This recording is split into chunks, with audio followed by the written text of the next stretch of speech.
9번째는 진술거부권이 보장되는 절차에서 진술거부권을 고지받을 권리는 진술거부권을 보장한 헌법 규정에 의하여 막바로 도출되는 것으로 이를 인정하기 위해서 별도의 입법적 뒷받침이 필요한 것은 아니다. 틀린 지문이라고 나와 있는데, 이것은 실제 이제 우리 대법원에서 얘기하는 것은 진술거부권 자체는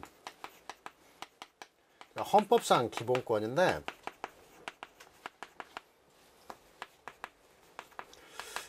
이런 진술거부권의 고지는 이것은 입법적 뒷받침이 필요하다. 이 얘기는 뭐냐면은 법률 규정에 있어야 인정된다라고 하는 거예요. 규정 있어야 인정. 대표적인 예로 참고인도 진술거부권은 보장이 됩니다만 참고인 조사 과정에서는 고지 규정이 없으니까 고지하지 않아도 좋다, 이렇게 얘기할 수 있는데, 실제 이게 문제된 사안이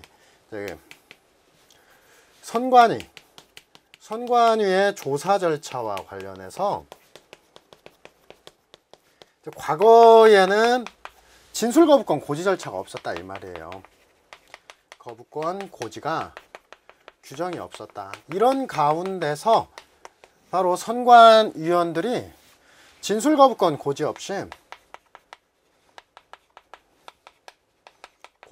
피의자 신문을 했고, 이러한 피의자 신문이라 하더라도 어떤 증거로 쓸 수 있다, 이렇게 얘기했는데, 그러나 이제 현재에는 진술거부권 고지 절차가 작년 말에 도입이 됐습니다. 사실 이건 상당히 잘못된 얘기인 것 같아요, 제 생각으로는.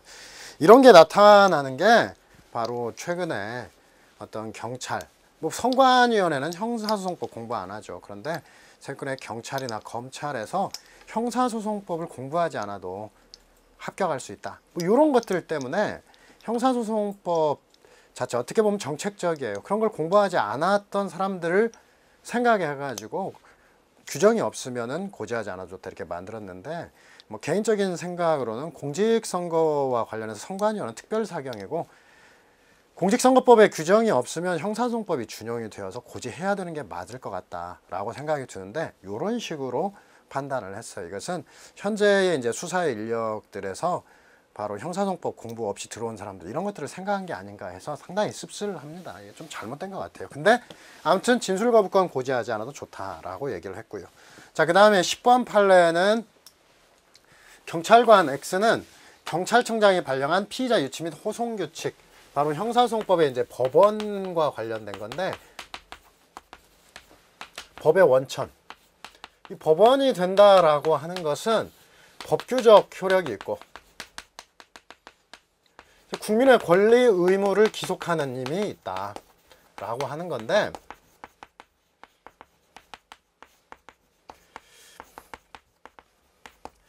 일단 법원은 법률, 헌법과 법률, 그 다음에 일정한 대법원 규칙만이고, 바로 피의자 유치 및 호송 규칙은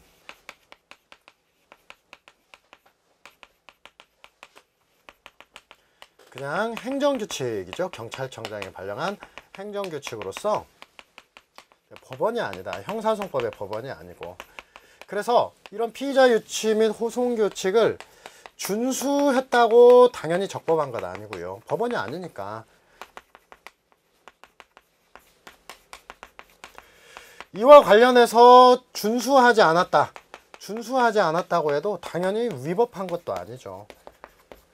대표적인 것들이 과거의 사법경찰관리 직무규칙, 이것은 법무부령으로서 법원이 아니다. 그래서 직무규칙상의 검사의 기명날인 또는 서명, 기명날인이 없는 영장, 그래도 형사소송법의 규정을 준수했다면 그 집행이 불법 집행이 되는 거 아니다. 그래서 피의자 유치 및 호송 규칙에 따라서 유치장 내 모든 여성 수용자에게 브레이저를 제출함으로써 여성이 수용기간 내에 브레이저를 착용하지 못하도록 했다. 이것은 우리 판례가 법원도 아니고 나아가 호송규칙에도 어긋난다. 호송규칙에도 어긋난다. 행정명령의 성질. 그래서 이에 따른 처분이 당연히 적법한 처분이라 할 수도 없고, 한 걸음 더 나아가 호송규칙에도 어긋난다라고 얘기를 하게 됐죠. 그래서 위법하다라고 얘기를 했죠. 자, 그 다음 11번 사례에서 형사사건이 아닌 경우 변호사와 접견하는 경우 원칙적으로 접촉 차단 시설 그래서 하는 것은 재판 청구권을 침해한다라고 해서 위헌 결정을 내렸는데 바로 이제 형사와 관련해서는 변호인은 접견실,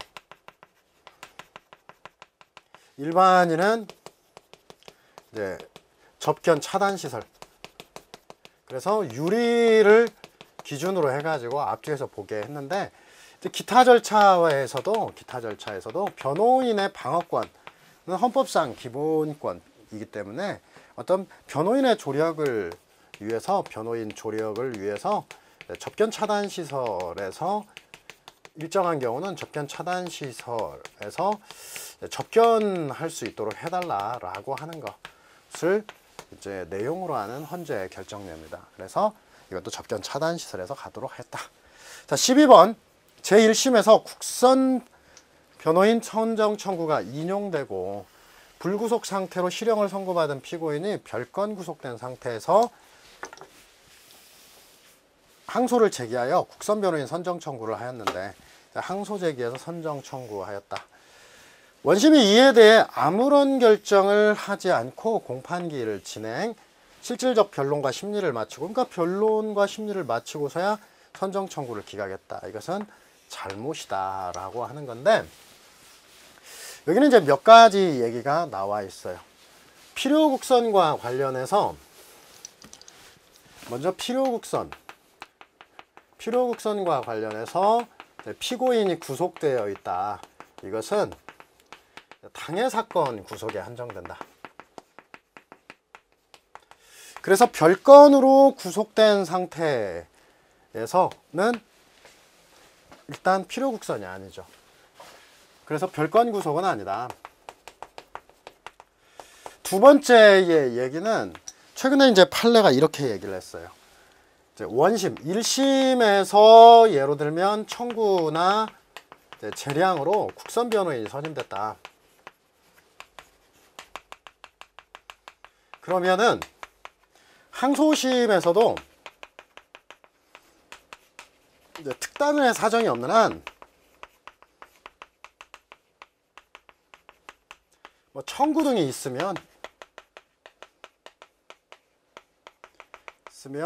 뭐 국선 변호인을 선임해야 된다 라고 하는 게 이제 판시의 첫 번째 얘기고, 이제 두 번째 이와 관련해서 또 한 가지 더 얘기하면은 청구국선이라고 하는 것, 항상 이것은 청구권이 존재합니다.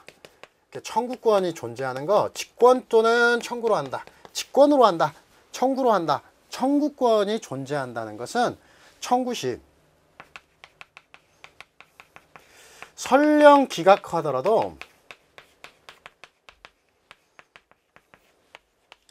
이제 법원은 결정 의무가 있다는 거예요.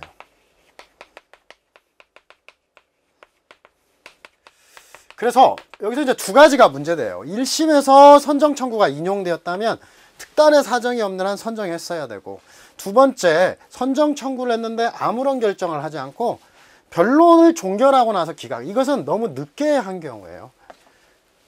실제 국선 변호인 선정하는 것은 이 변론 과정을 도와주라고 하는 건데, 변론이 끝나서 기각했다는 것은 이것은 사실상 결정이 없었던 거예요. 결정이 존재하지 않았던 거, 다 끝났다는 거예요. 그래서 위법하다 두 가지를 이유로 잡았습니다.